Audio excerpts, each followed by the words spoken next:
Ito po sir, ang kinalabasan ng kitchen natin. Ganito ang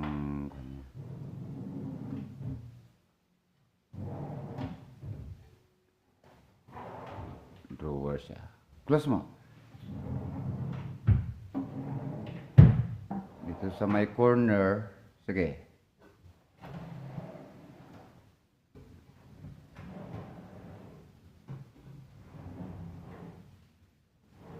Nakasagad-sagad mo. Yun. Sige, close mo.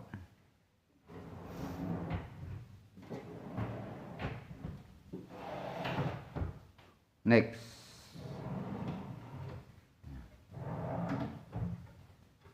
At 20 kasi ang mga length ng mga drawer natin, sir.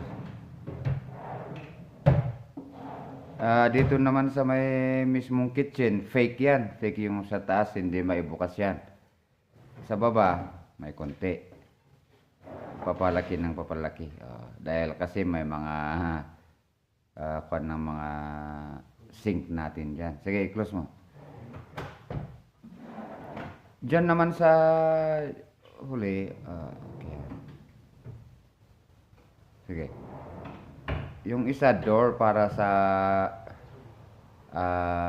ano yun? Gas tank natin. Kasi dito yung kwan yung ano yan? Gas rinse natin. Kaya nakapasok sa loob yung gas tank para safety. Yun po ang kitchen natin.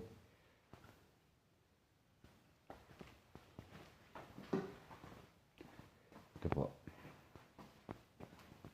Dito yung undermount sink natin, sir. Sige, buksan. Manukatan. Close. Yung naman sa corner, ganyan ang itsura, sir. Sige, close. Dito. Yun. Yun naman ay dito. Yun ang fake. Hindi nabubuksan, fix yan. Pero sa baba, ganyan lang ang pwede natin gawin. Pero ito, mas malalim. Mas malalim siya, sir. Ito naman, sa may lalagyan ng gasol. Yun. Okay, close mo.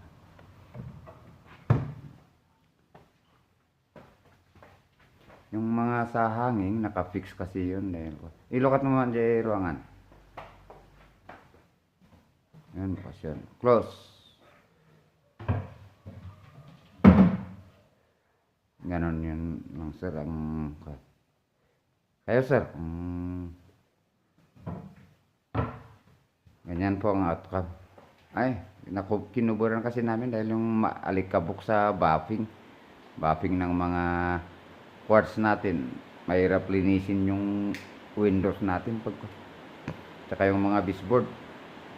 Kinuburan namin. Magkakaroon ng state. Yan po, sir.